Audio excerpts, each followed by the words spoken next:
და დღეების სულზე სწრაფი მიჰქრის. აგერ უკვე მე რამდენი ნორჩი მთვარე იშვა, ხოლო გეგმა და მიზნები ჩიქჩიქებენ ისე, როგორც სადღაც აზიაში სამთვალება რიქშა. იგივე მე, იგივე შენ და იგივე სახლი.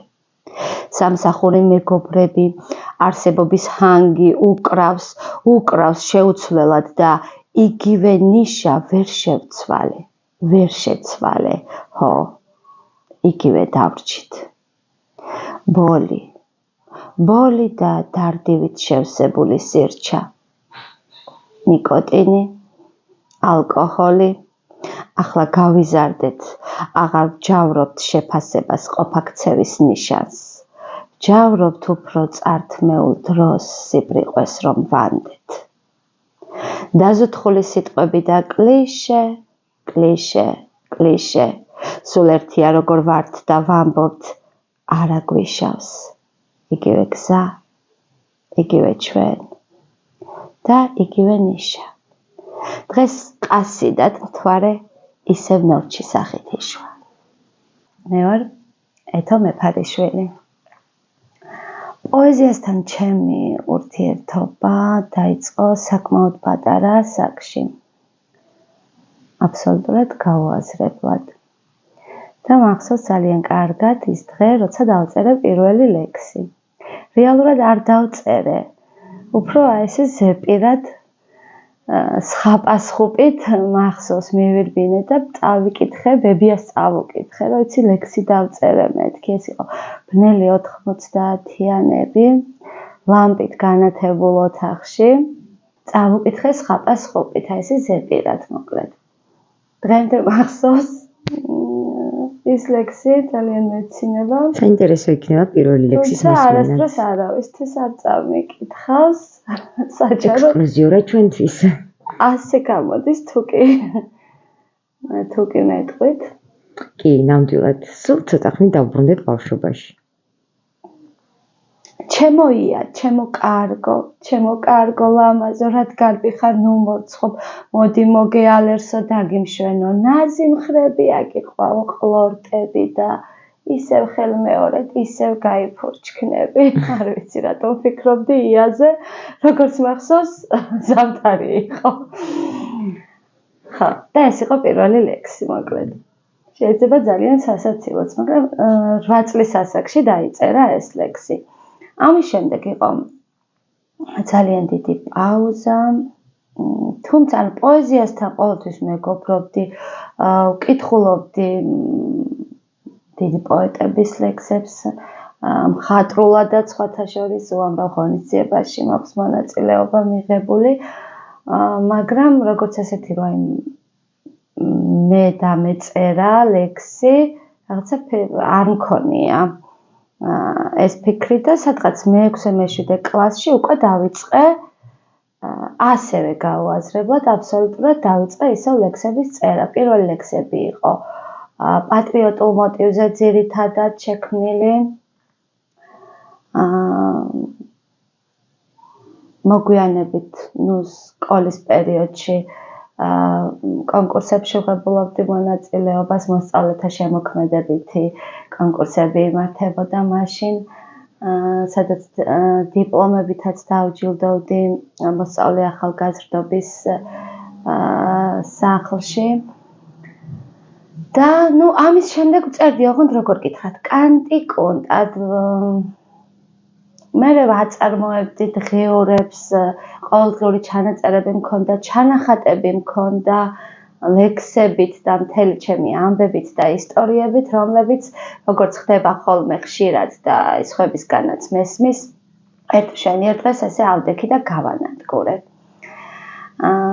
ამის შემდეგ იყო ძალიან დიდი პაუზა ჩემს შემოქმედებაში და უკვე სადღაც პანდემიის პერიოდში ალბათ რაღაც მოხდა მნიშვნელოვანი სულიერი ძვრები მაგ დროს, როცა ყველანი ჩავიკეტეთ სახლში მოგეხსენებათ და თავიდან იფეთქა, ასე ვთქვათ, მუზამ ჩემში.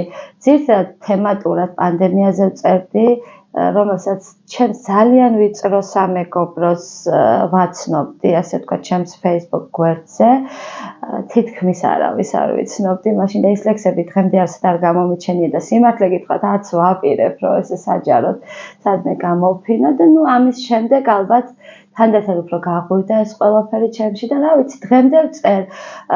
ფიქრობ, რომ სადღაც 2 წლის უკან უფრო აქტიური პერიოდი მქონდა, ეხლა შედარებით უფრო აქა-იქ იწერება, იმ სიხშირით ნამდვილად არ მსტუმრობს მუზა, მაგრამ დღემდე ვწერ. აი როგორ შეიცვალა ხედვა, როგორ შეიცვალა ფერები, ლექსის შინაარსი, აი იმ 8 წლის ეთოდან დღემდე?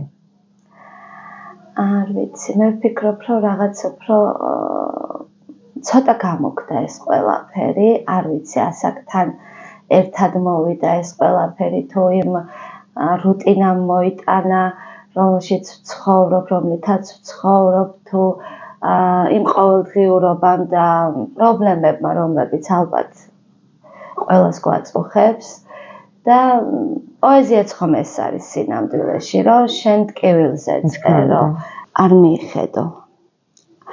მიიხედო დღეებისკენ ცოდვის ფილტრით, რომ გაწოდებდა მზესა და ჰაერს. მერე რა თუ შენ წმინდა იყავ, ხომ იყვნენ სხვებიც, ფილტვის შრეებიც ხომ იმ სხვებმა მოაშენეს, არ მიიხედო მარილსვეტად ბერქცევის მადლმა. მაგას ისევ სჯობს მადა მოგვრილ ღამის ტყვედ დარჩე და გაღვივებულ სევდის მადას ჩაეკცე ყბაში. იმ დღეებამდე კი ბატონო, ხომ იყავ ბავშვი, ის გაიხსენე. მანამ დაწექი, გაეხვიე პერანგის გამდნარ სახელურებში, ხელს ნუკრავ ვახშამს ჭამეს ზევდა და დაიწ. შენი ღმერთიც ხომ ამ ბალიშში სახლობს და ითვლის, როდის იტირე, როდის ვერან, როდის დაშრი.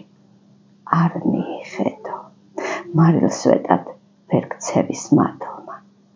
განა რა რჩება სამუდამოდ სხეულის ქვაბში. შენ ამ ვახშამსაც მოინელებ და 5 ზომით დიდ თარგს მოჭრი ბედნიერების. გამოტოვებულ ჩაუცმელ დღეებს ერთად ჩაატევ ამ სამოსში, ოღონდ მანამდე არ მიიხედო. მოვა სხვა ძალა, სხვა სიცოცხლე დააჭერს ჩამრთველს და ყველა დილა ერთიანად გაგარიჟრაჟებს, რაც გამოტოვე. ისწავლე მისგან, ვინც ცოდვისკენ იბრუნა პირი, ისწავლე მისგან გათენების ვერ მოსვლის შიში და არ მიიხედო, განა რა რჩება სამუდამოდ სხეულის ქვაბში. მიეყრდენ შენს ღმერთს, ლექსალბუნით ამოვსებულ მოუყოლელი ამბების მცველს. მოვა სხვა მადა, მოგშვიდება ბედნიერებაც განა რა რჩება სამუდამოდ სხეულის ქვაბში. დაშვებულ მუცელს ნედლი შუქის საუზმით ამცნე, რომ შეძელი და არ მიგიხედავს. მერე ჩაიცვის სამოსიც, არ გედიდება და ის ბავშვიც არ დაგავიწყდეს, შემოიკედლე. ეთოდა პრემია ივერია. როგორ დაიწყო თქვენი ურთიერთობა და სად ხართ ახლა მისულები? ჩვენი ურთიერთობა ახლა ხანს დაიწყო. ბატონმა ნუგზარმა მიმიწვია იტალიაში. წავედით არჩეულებრივ გუნდთან ერთად, ნამდვილად გამიმართლა. ჩავედით რეჯო კალაბრიაში, სადაც დაგვხვდნენ არაჩვეულებრივი ქართველები, რომლებიც ასევე არაჩვეულებრივად გვიმასპინძლეს. გაიხსნა ქართული ბიბლიოთეკა,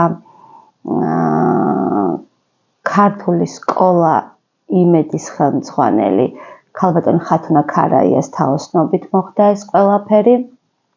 ქართულ სკოლაში იქაური ქართველი ემიგრანტი ბავშვები, როგორც მახსოვს, 300-მდე მოსწავლე არის ამ სკოლაში დარეგისტრირებული. არაჩვეულებრივ საქმეს აკეთებს ნამდვილად ეს ქალბატონი.